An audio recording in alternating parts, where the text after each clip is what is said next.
Greetings to the Third Congress of the Party of Communists USA from the Zimbabwe Communist Party. Revolutionary greetings, comrades, delegates, guests, and all attending the Third Congress of the PC USA. I am Ngqabutho Mabhena, General Secretary of the Zimbabwe Communist Party. The relationship between our two parties goes back even before their founding. It goes back to the time when there was a relationship between the pre-party formations of the National Council of Communists USA and the Zimbabwe Communist League. Our two parties are based on a common ideology, neither on liberal idealism or on rigid dogmatism, but on what Comrade Lenin referred to as the, I quote, concrete analysis of concrete conditions, close quote, of, I quote, identifying the next link in the chain and grabbing it with both hands, close quote. Currently, we are in a world where rapid change is occurring. The neoliberal agenda introduced by Thatcher and Reagan, though devastating in its early years, it played a major role in the defeat of socialism in Eastern Europe and the Soviet Union, is now crumbling, and with it the imperialist agenda of the USA ruling class and its European satellites. In Zimbabwe, neoliberalism was introduced in 1991 under the Economic Structural Adjustment Program, which we know as ESAP. Before that, our people were hardworking and inventive. In our streets, we could buy shopping bags made from the woven industrial plastic traps. Even in town, people will keep chickens and grow vegetables. Unlike most African countries, most of what we bought in Zimbabwe was made in Zimbabwe. Small-scale manufacturing supplied most of our needs, while minerals and tobacco were our main exports.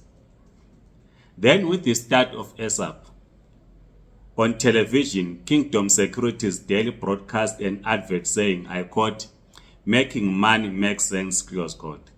That was the most destructive slogan ever to influence our country. Not only did free trade destroy our local industry, the concept of making money without production took hold of our people and corrupted our society. In the USA, bank capital became more important than even productive monopoly capital. Whereas in the old days, we would complain about huge oil companies, mining companies, automobile companies. As bad as they were employed people and they produced something. With monetarism, the economic side of neoliberalism becoming dominant, a few people made enormous sums of money without producing anything, leading to the crash of 2008.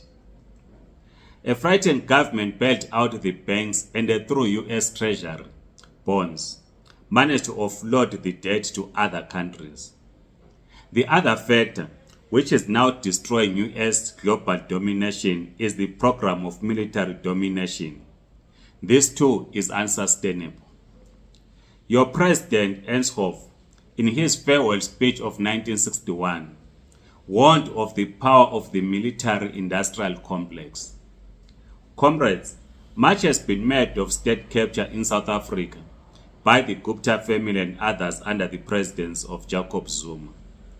In our view, you have state capture in the USA by the military-industrial complex. In our view as the ZCP, the US state machine no longer looks after the interests of US capitalism as a whole.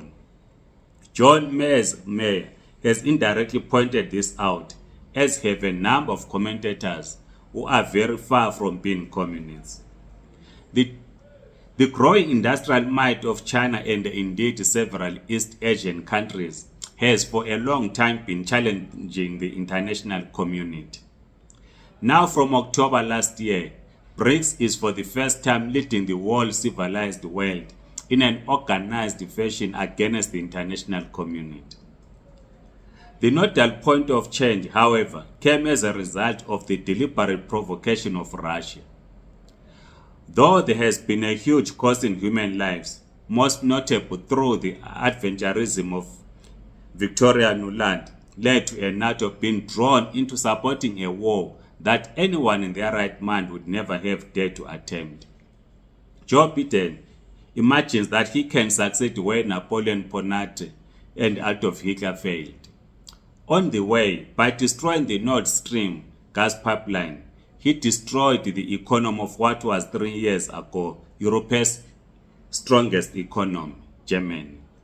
Comrades, we in the Zimbabwe Communist Party will prefer to see a total military victory in Ukraine.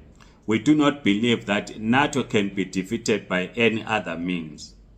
In Palestine too, as much as we would like a ceasefire, we do not believe that Zionism, like any other form of fascism, can be defeated by compromise. We would like to see military intervention by the surrounding states.